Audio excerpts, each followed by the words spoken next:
You are about to enter the criminal mindscape of Joseph Paul Franklin. Did you feel like you were actually hunting human beings? Well, I was. You wouldn't call that hunting them? Hunting them and shooting them.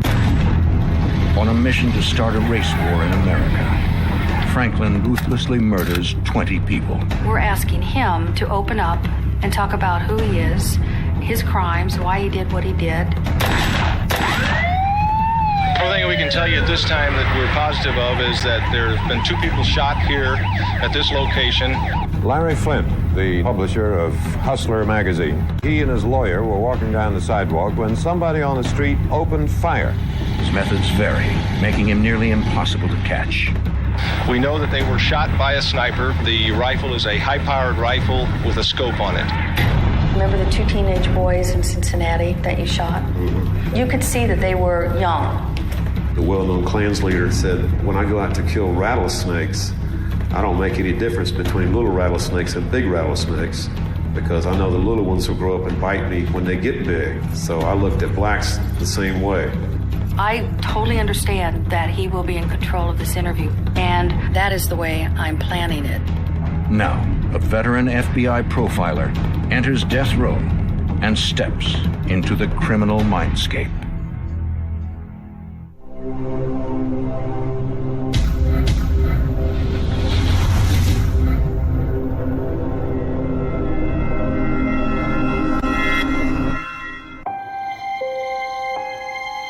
These interviews for me are fascinating. They are absolutely the most intriguing experience that I've had in the FBI. Mary Ellen O'Toole spent her career at the FBI, including 15 years in the Bureau's famed profiling unit. I work specifically on profiling serial murder cases and assisting law enforcement all over the world in how to understand these offenders and how to make sense out of their crimes. I think Joseph Paul Franklin will be very interesting to talk to because if you scrape away the racism, he is still a cold-blooded, predatory individual who was driving around the country shooting and killing people.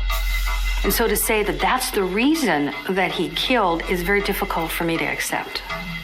Interviews like this are extremely helpful. Will they identify all the answers? No. But they will give insights into why certain behavior at the crime scene, why not certain behavior. Who are we looking for? What were they like 20 years ago? What was their family like? How are they deciding on their victims? Why did they kill some victims and some they didn't? He doesn't have to talk to me. He does not have to open up to me. He can walk out of that interview anytime. By way of background, I'm a retired FBI agent after about 28 years as an agent. Oh, yeah? And I bet you learned a lot during that 28 years. Huh? A lot. And actually the last 15 years I've spent back in the FBI's profiling unit. Yeah. And we're located at the FBI Academy. And most recently, my area of expertise was in the serial killer unit. Well, I don't claim to be a serial killer, though. Okay, and I want to talk to you about that. I don't put myself in that category. You know? Okay. Can you tell me what your idea of a serial killer is? Well, I've read in the news the definition in the newspaper, you know. Sure. And it says that somebody who commits various killings with cooling off periods in between. Tell me why you don't fit into that definition of a serial killer. Let's say Ted Bundy, who was out when you were out. I don't feel like I have anything in common with the dude, you know. I'm just a completely different type of person, you know. A lot of these other criminals, you know, these serial killers, they were just into one thing, strangling women and stuff like that. See, they've been trying to associate me with the scumbags like Ted Bundy who were killing innocent women, you know, and take everything political away from my case over and over again. You would hear on the newscast, serial killer this, serial killer that, to try to incite hatred against people like me, you know. I wasn't out for my own pleasure. I was motivated by love of the white race. Joseph is a serial killer, and he's different from other serial killers, just like they're different from him. There's no one profile of a serial killer. So you have cases where you were a sniper, and then you have where I was not a sniper. Where you were not a sniper. So you really have both. Yeah. In 1977, Joseph Paul Franklin, age 27, is a versatile criminal, a successful shoplifter and bank robber who is ready for murder. He claims to have found his very first victims, somewhat spontaneously, in Madison, Wisconsin. He was in the parking lot of a shopping center. He had his .357 Magnum tucked alongside of him. This first case in Madison, Wisconsin was kind of an unplanned thing. What put you in that parking lot that day of the shooting? Well, I was driving around and I saw a couple of young girls standing at a bus stop. I pulled over and picked them up. I would often do that. I would just pull over and see a couple of broads waiting at a bus stop and offer them a ride. They said, well, they're going to this mall, so I gave them a ride to that mall. And a pretty tall black dude, about 6'2", was sitting in the car with a white girl, and I beeped at him because he was driving too slow. He then began traveling about 5 miles an hour just to aggravate me, you know. So I sat on the horn then, you know. Real loud. So he stopped his car in front of me, got out of the car and began walking toward me. He had this real scowl on his face at first, you know, walking toward me. So without even thinking, I just reached down there with my right hand and whipped out my .357 Magnum with a 6-inch barrel. And then when he saw the gun, the scowl turned into surprise, you know. And then,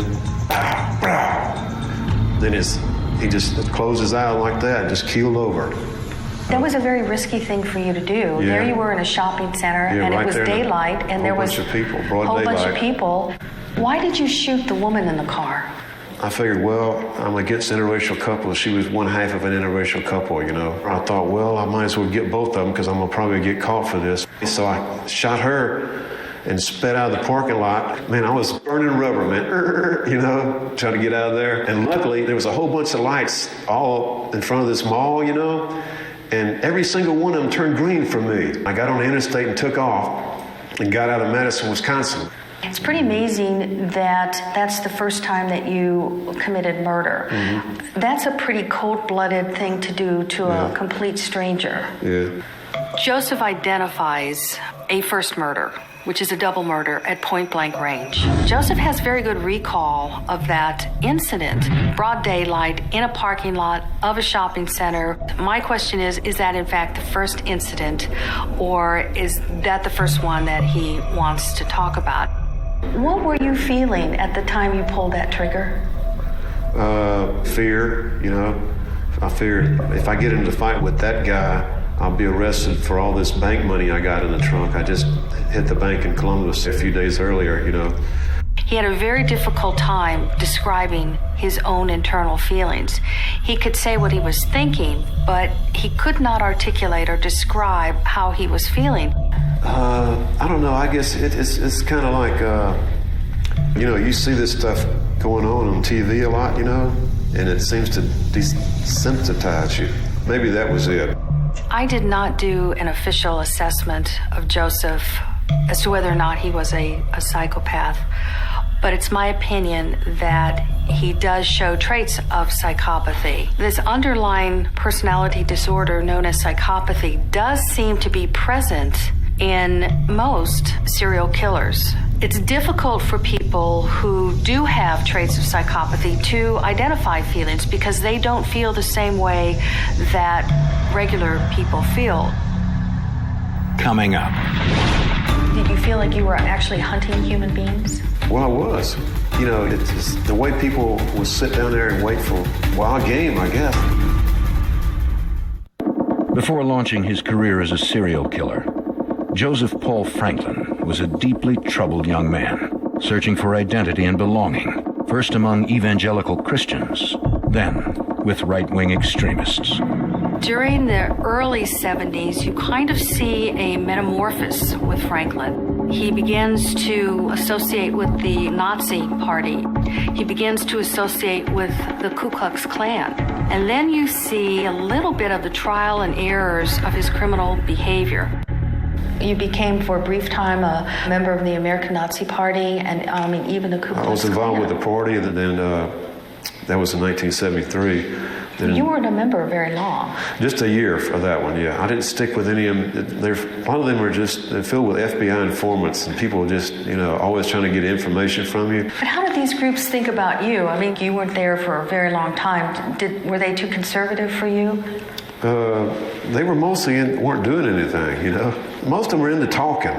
That's what the average Klansman and average Nazi, they're all talk, and that's it. And what were you into? I was into action, doing things. I wanted to get, actually do something. I wasn't sure exactly specifically what I wanted to do, So you became kind of a loner. Yeah. You got to be, because you can't trust anybody. I thought when he gave that explanation, he was more or less legitimizing why he left those organizations. Even though he touched on it, I think part of the reason he left was because they weren't extreme enough for him. Then you begin to see him focus a little more and more on what he ends up being for the rest of his time before he's arrested, which is a sniper. St. Louis, 1977. 2 months after Franklin's first murder in Wisconsin, a group of people chat in the parking lot of a synagogue. They are about to become the targets of Joseph Paul Franklin's first sniper shooting.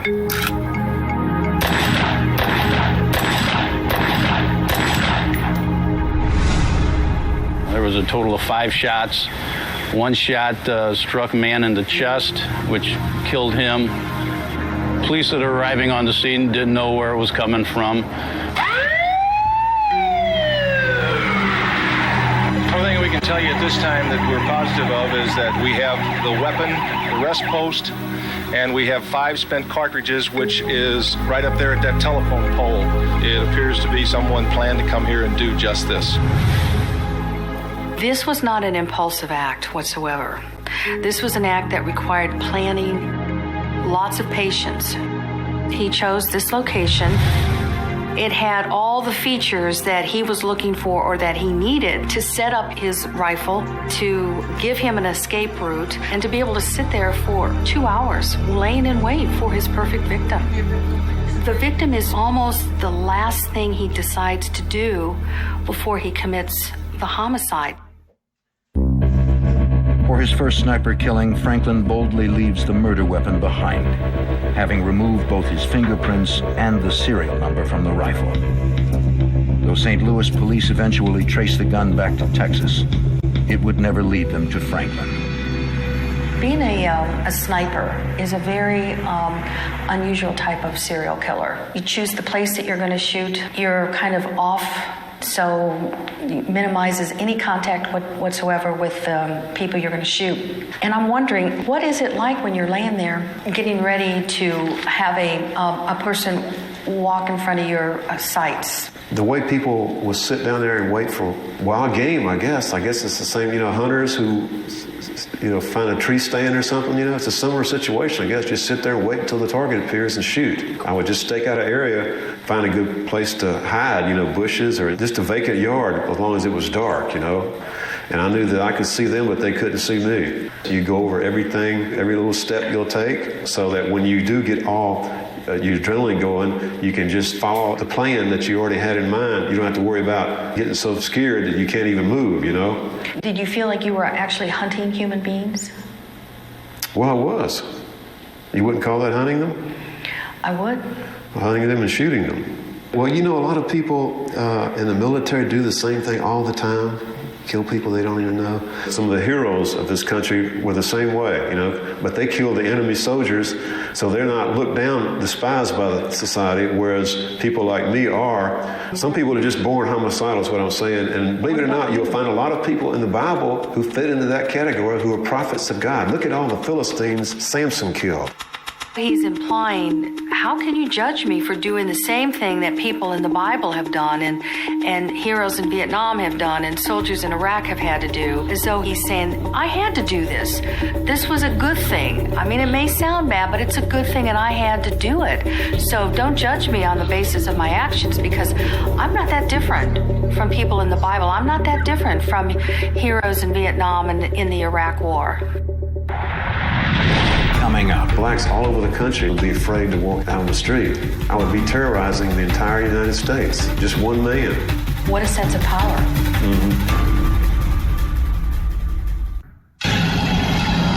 After his St. Louis sniper killing, Joseph Paul Franklin hits the interstates, looking for new opportunities to carry out his racist wrath.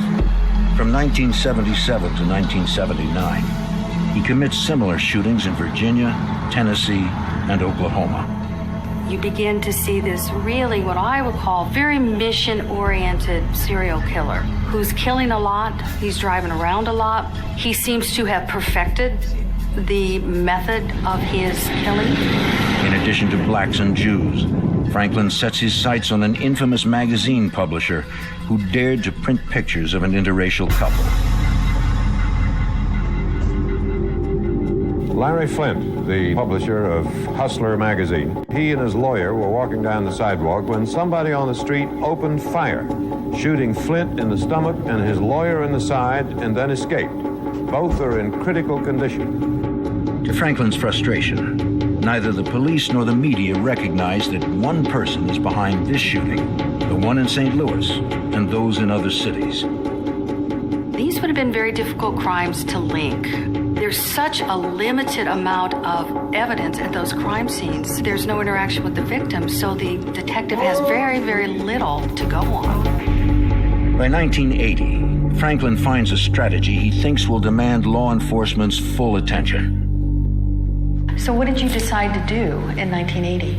Well, just to keep doing a whole lot more of them so they could not ignore it, you know. All the law enforcement officers knew all about it, but they wouldn't tell the media that it was a national thing. I guess they figured, well, until we catch the guy, we're not going to give him any kind of national publicity. That had to be frustrating. Yeah, it was kind of frustrating, but that just made me want to do even more, you know. That's why I wanted to shoot Jesse Jackson the most, you know. That's the one I stalked up in Chicago. Went to Operation Push headquarters up there. Evidently, I might have been a little too obvious because I was driving down that road one day, and I looked and saw a car behind me. And I thought, it looks like that dude is following me in that car, an unmarked police car. I'm going to take the next right, and if he takes the right too, I know he's following me.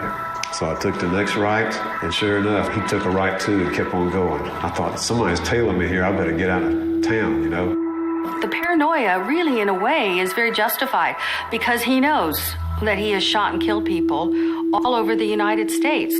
It's that personality trait of his that actually led to his identity and ultimately to his arrest.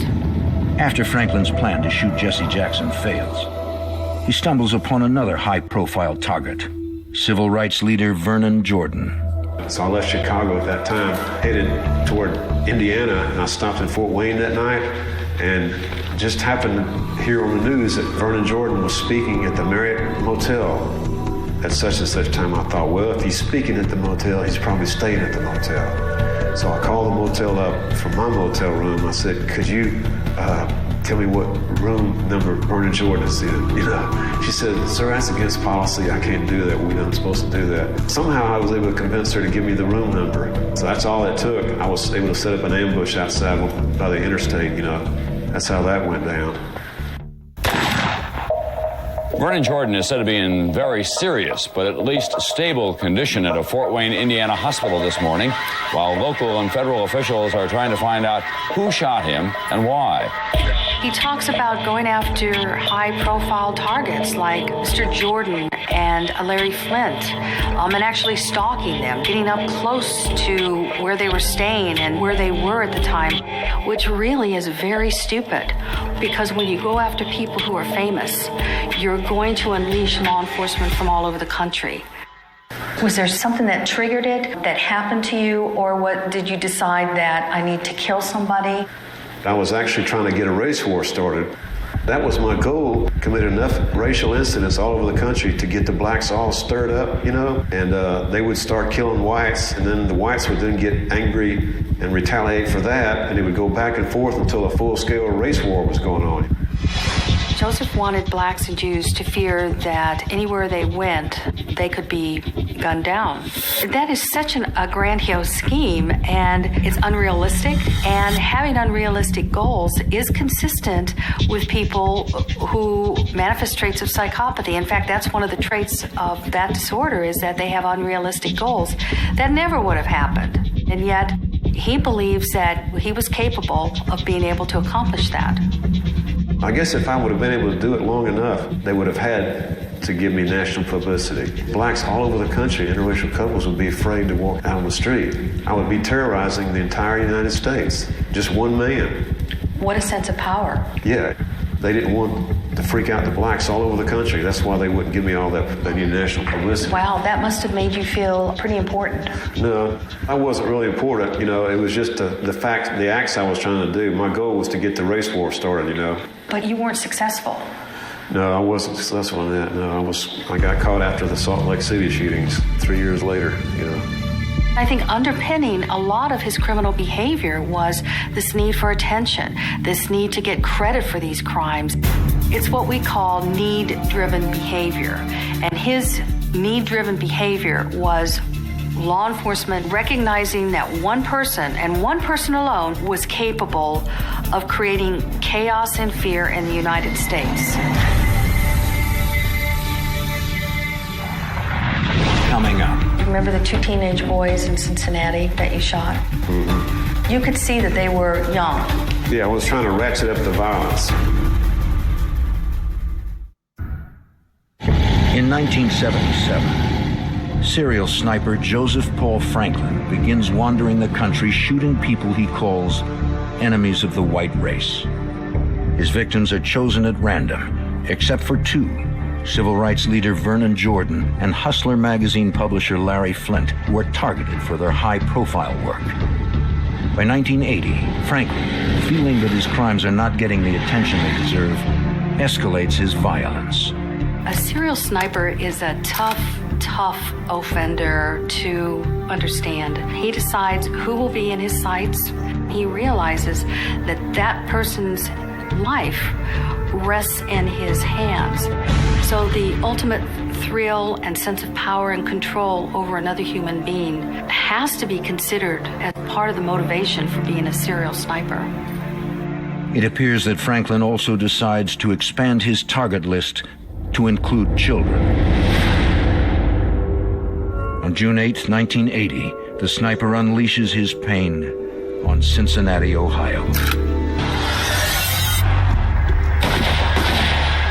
You have 2 teenage boys who were shot and killed in Cincinnati. No one sees anything, no one identifies anybody that was responsible. The victims, Dante Evans Brown and Darrell Lane, cousins and best friends, were 13 and 14 years old. Give our brother Dante peaceful rest in this grave. The Father, the Son, and the Holy Spirit come on you and remain with you forever. Amen. Up until that point, we had not seen really young victims, 13 and 14 years of age, who now were targeted by this serial sniper. And it really suggests that Joseph was changing his MO. He was increasing the number of crimes, and he was even changing his victimology to include these 2 very sympathetic victims. If we could go back to the choice of remember the 2 teenage boys in Cincinnati? The what? The 2 teenage boys in Cincinnati that you shot? They were 13 and 14, and this was during that period of time that you described that you were going to do things differently. Yeah, I was trying to ratchet up the violence. Is that why you picked 2 young teenage boys? Because you had a scope on your weapon at that time, and you would have been able. Yeah, I had a scope on that little rifle. Yep. You could see that they were young. There was only one time during the interview when his body language became defensive, and that was when we started to talk about the homicide in Cincinnati involving 2 young African-American boys, ages 13 and 14. I couldn't really tell exactly how old they were. I figured they were young, but maybe just 18 or 19 years old, sitting in there in the dark. and seeing just their silhouettes, their shadows, it's kind of hard to tell how old somebody was. I had no idea they were that young. I knew from reviewing the case and from talking to other people that not only could he have seen through the scope, but he wasn't all that far away from those two young victims. When you knowingly shoot young children, the repercussions for you as the offender can be far greater, especially when you are incarcerated in prison. And people think of you differently when you shoot and kill children. It didn't really matter to me. I had no conscience as far as the blacks go, when you remember the Klan and you spend years around white supremacists, you begin thinking of blacks as non-human. Connie Lynch, who was a well-known Klan's leader, said, when I go out to kill rattlesnakes, I don't make any difference between little rattlesnakes and big rattlesnakes, because I know the little ones will grow up and bite me when they get big. So I looked at blacks the same way. So it appeared to me that he was speaking out of both sides of his mouth. He was talking about not knowing that they were younger victims, and yet if he shot two young boys, he knew that he would get much more attention from the media and much more attention from law enforcement. Coming up. I was a little kid and was beat up and starved. You get so traumatized, you're just trying to pay back other people all the pain that you suffered.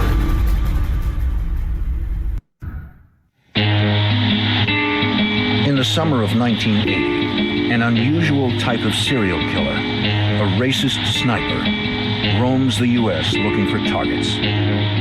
In states from Virginia to Oklahoma, he's used high-powered rifles, shotguns, and a .357 Magnum to kill. In Salt Lake City, detectives are facing a double homicide that has all the trademarks of this serial killer. We had reports of several shots fired. When we arrived here, we had 2 victims down. We do have confirmed on 2 of the victims that they have expired. 2 young men, 18 and 19, both black and well-regarded in the community, are dead. The 2 white girls they were jogging with escape. I responded that night. It looked like the sniper had laid in wait inside this field and then shot these 4 people as they were coming across the lighted intersection. Both the boys were shot even after they had quit moving. They weren't wounds to the legs or the extremities. These were all, in shooter's talk, these were all like kill shots. I'd like to talk to you about the Salt Lake City shooting. That was August 1980. Why did you travel to Salt Lake? Well, I'd been there before already, back in 1975. Okay. And had noticed a lot of miscegenation. What is that? Mixing of the races, especially white with non-whites. It would be a good place to target. I saw 2 interracial couples jogging toward the park, 2 black dudes and 2 white chicks, So I thought, well, I'll just keep waiting here till they come back. And so there was a mound of dirt there, so I was, concealed with tall grass and everything, Salt Lake City had been used to dealing with a number of very violent crimes, so there was tremendous experience in the department, but this was a very different kind of offender. Although Franklin has killed his intended targets, the crime is sloppy. We did find some tire tread marks in the field where the shell casings were found. They were a prototype tire, and they were only sold in a very limited amount of states, but every one of those states were east of the Mississippi River. They had to be from somewhere back east.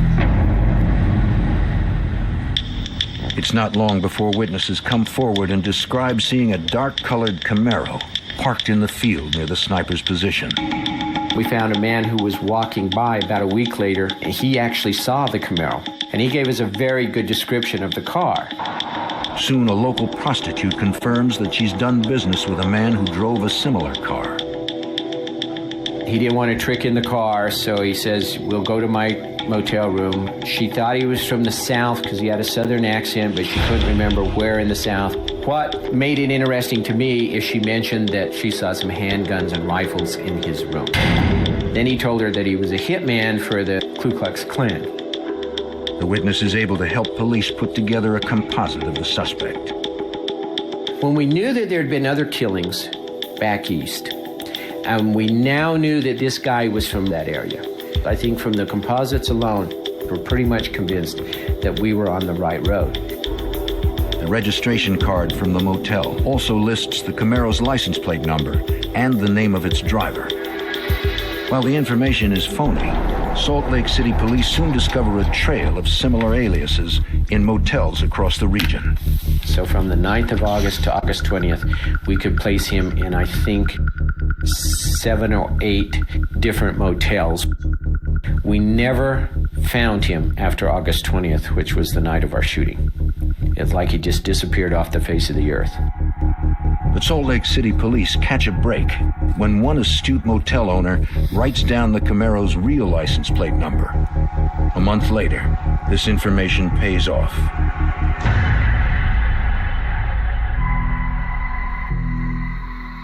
I think 11 o'clock one night, I got a call saying, head to the airport. They found this guy, and we're flying you to, I think the little town was called Erlanger, Kentucky. And they'd arrested him at a motel on our warrant.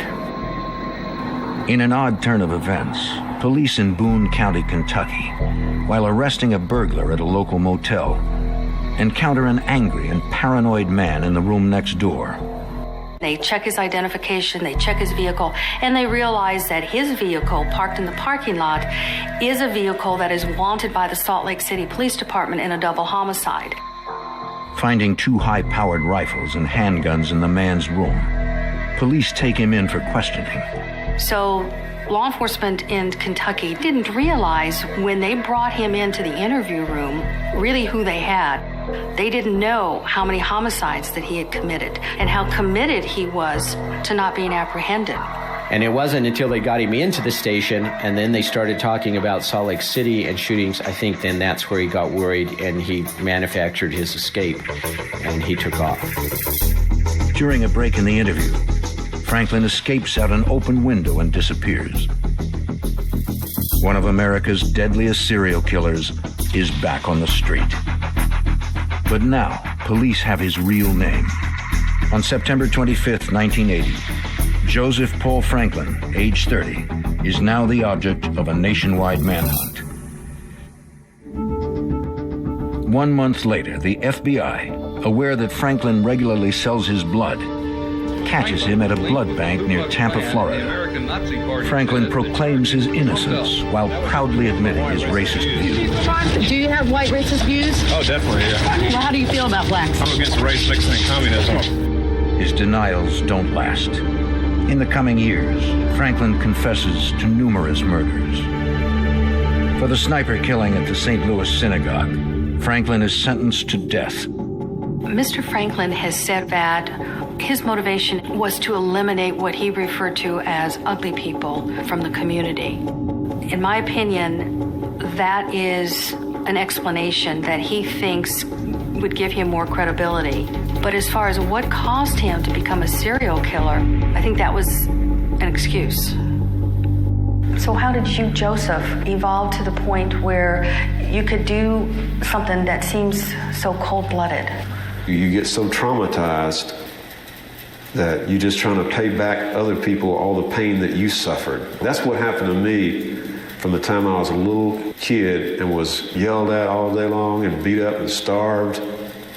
It had an effect on me when I got older, you know. Just about everybody in the family had an alcohol problem, you know. They all drank like crazy, including my dad was an alcoholic. After spending all his paycheck, my mother would start fussing at him. They would be fighting, cussing and screaming at each other, and he would be beating her, and you know, I mean, that's the way it went. I remember the landlord would come and bang on the side of the trailer, and he would just terrorize us, you know. He would hit the trailer real bad and start yelling at my mother to pay the rent, you know.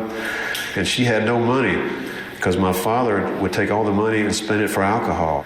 Eventually, they split up. In 1965, they were divorced, and it was, you know, that left us on welfare, you know. And so she began abusing us even worse after he left, you know. I was the only child in the family who was always bringing animals home. One afternoon, there was a little terrier dog, you know, from the neighborhood. We were all out in the yard, all of us kids, petting this little terrier. It was a cute little dog, too, you know, with a little tail that stuck straight up, you know, and just as friendly as could be, you know. Mama had been sitting in her lawn chair watching us and went into the house, set a pot of water on the stove and began boiling it. She got the water up to a full boil, and poured it right on the little dog's back, and he went, screaming and running away real fast, She had a lot of cruel behavior. Oh, man, she was a sadist. How old were you? About 10 or 11. Joseph talked about a childhood that was chilling. The question is, despite the harshness and the severity of the abuse, does that act as a cause and effect for him later to go on and become a serial killer? We have no research at this point to say that there is a cause and effect just with childhood abuse, because we know that there are, unfortunately, many people who are raised in very abusive situations and they don't go on to become serial killers. So I think we have to incorporate that environment that he described, but I think it would be wrong to say that he was a serial killer strictly and solely because he was raised in an abusive environment. Coming up. Do you think you were born to kill? Yeah, I guess you could say that. I was under the influence of the devil. What do you think is going to happen to you when you die? Joseph Paul Franklin has been on Missouri's death row for more than a decade.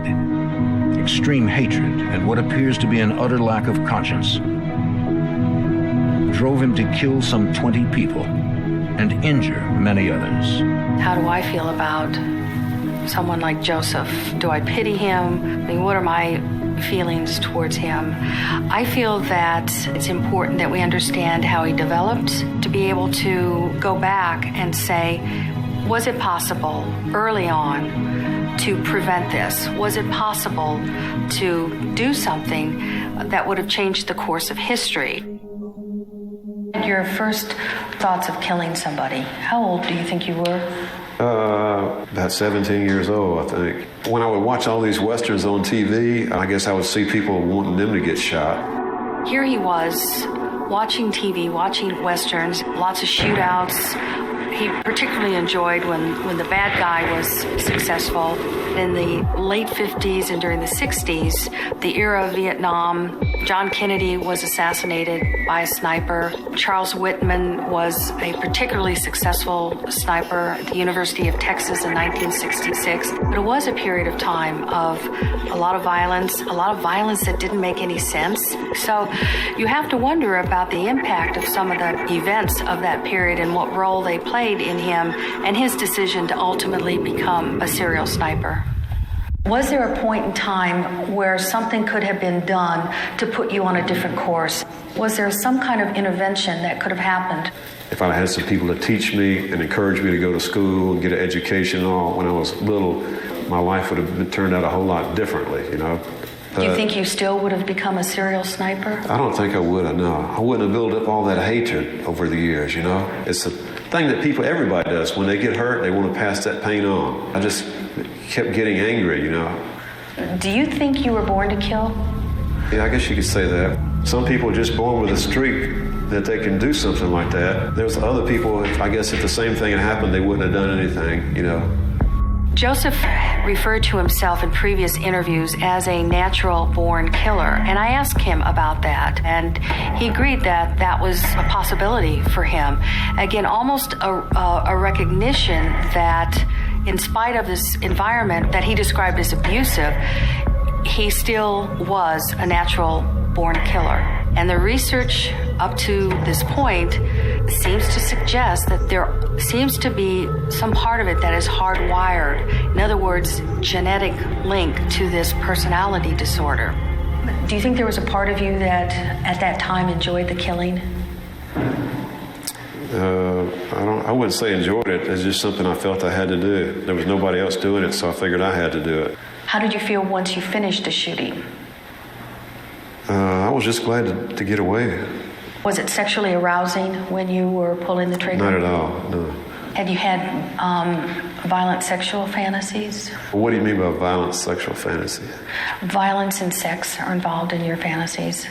That'd be a VSF, huh? No, I never had any of those. I wasn't into that. The only thing I got sexually aroused with was women. I was either out chasing skirts, trying to get laid, or I was out trying to kill an interracial couple or a black man. That was what I was spending most of my time doing. For some people, though, killing is very sexual. Yeah, I know. There's some sick puppies out there. I don't fall in that category, though. The most frequently seen serial killer in my unit are those serial killers who are motivated for sexual purposes. In other words, they're sexually gratified in some way as a result of murdering the victim. Joseph does fit the definition of a serial killer. Now, his motivation was different, and he talked about his motivation being non-sexual, which is obviously a very touchy area to get into with an individual. Is he telling the truth? There's no way to know that. We're depending on him to tell us that. If it is true, it may be too embarrassing for him to admit, or they may not have been sexually motivated.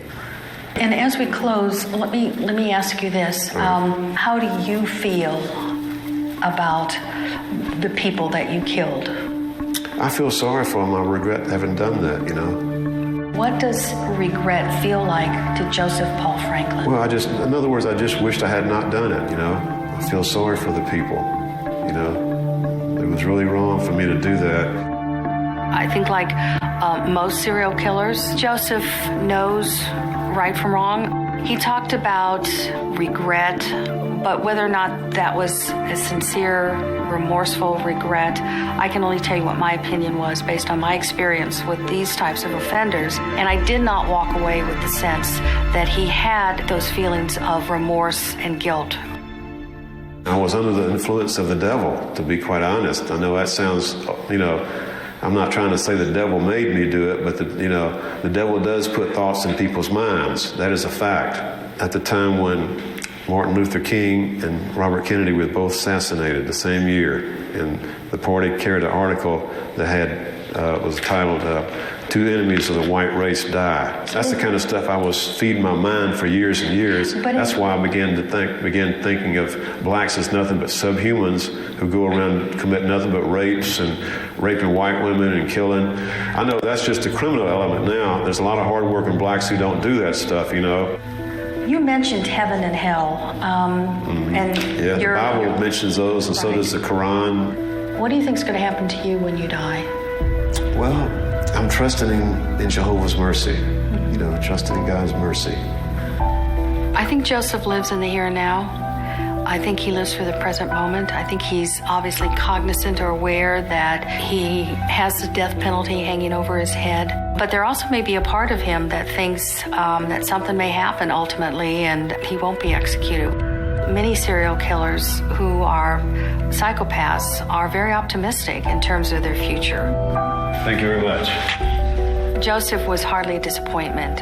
Joseph's smart, he's articulate, and listening to him talk about what he wanted to do, what his whole purpose was, made him even more frightening of an individual than we realized 30-some years ago.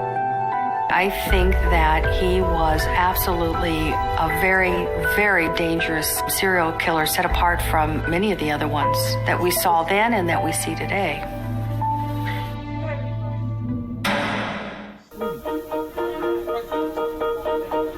One of the reasons for this kind of interview is not just to develop a better understanding of these kinds of offenders, but also to help investigators the next time that this type of crime occurs.